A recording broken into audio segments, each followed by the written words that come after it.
You know, we talk all the time on these videos about enlightenment and waking up and just being more present and everything, and yet we get on with our day and life unfolds as it will, and it isn't always pleasant, it isn't always perfect. A lot happens during the day, you know, good and bad happens.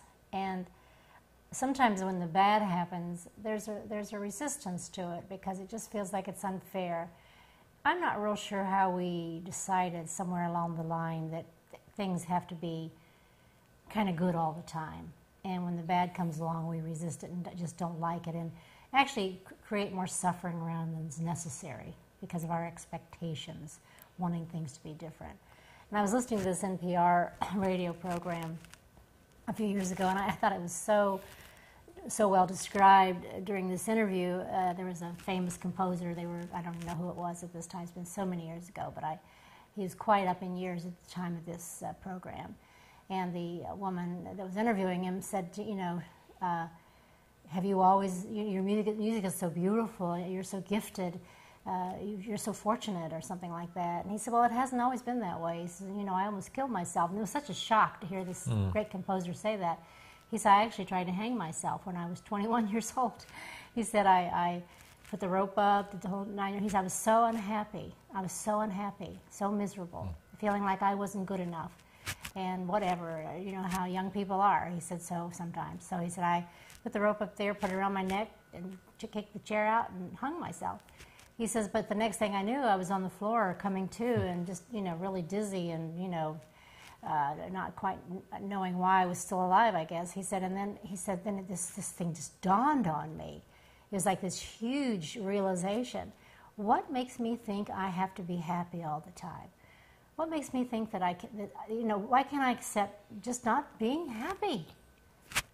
It's okay. He said there was something about that shifted inside of me and made me realize that the down times are necessary to have the high times. You know, the up times. You just can't always be up, folks. Was the bottom line to his message. And I really liked it because he said, when you accept that, things become more of an even keel and you just go with the flow. Mm-hmm. Yeah, the mind is an amazing thing, and it's. You asked, when did this happen to us? And I guess we're conditioned as children from birth. I mean, we come into the world crying, and it seems like we just never stop. Things don't go our way, and parents try to teach their children to deal with disappointment, but invariably we grow up and we still have this idea of what it takes to be happy, or we don't have a clear idea and we're looking for it to come around. You know, we're looking for the experience, the happiness experience, and it's not unlike people who are looking for the enlightenment experience. It's, I want to be happy, I want to be enlightened, I want this, I want to feel a certain way.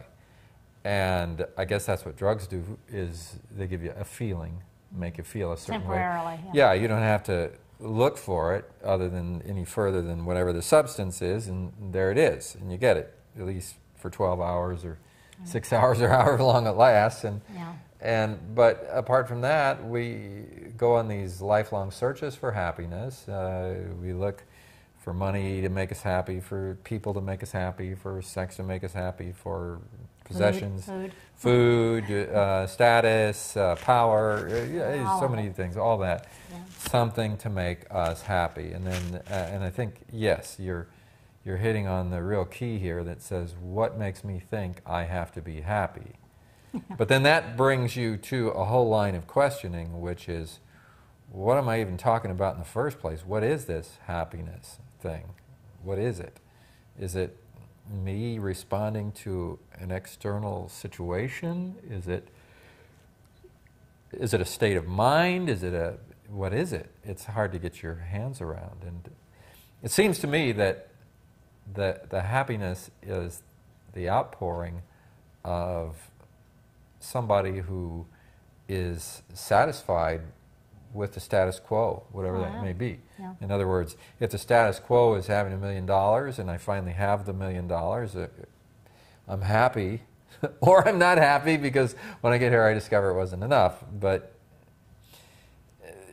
if whatever the status quo is, which is this moment, right now, the whole situation, my health, my bank account, my lack of a bank account, my debts, my partner, my cat, my house, my living situation, all of this together is what I would define as what is, and either I'm happy with it, or I'm not, or I'm indifferent.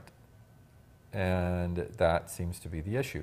People who learn how, first of all, to see what it is, because just because you have your eyes open doesn't mean you see. No. And that's the awareness. So I guess people who develop a sense of awareness have the opportunity to see more of what's here. And then if along with that, can get it, that this is perfect. Right. This is exactly as it should be. Well, I think that if people can merge with the moment, just merge with the moment, and not pull away from it and want it to be different, you're going to go through your day one way or another, moment by moment. And the more you skip over the moments, stretching for the future, the more you miss your life. Yeah. You really miss your life. So if you can merge, I think this is what everyone's really longing for, is to merge, be intimate with the moment. That's right. Actually what people want. Yeah. But instead they think it's going to be in the next moment or the next moment or the next moment. So they're always stretching.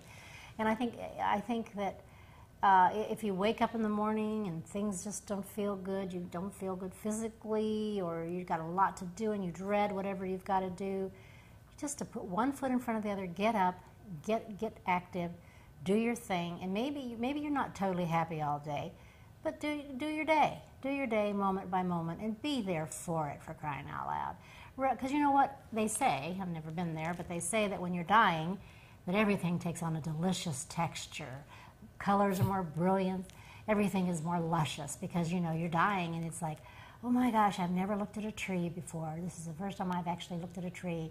Or I've never looked into the face of my husband, not really into his eyes, or my child.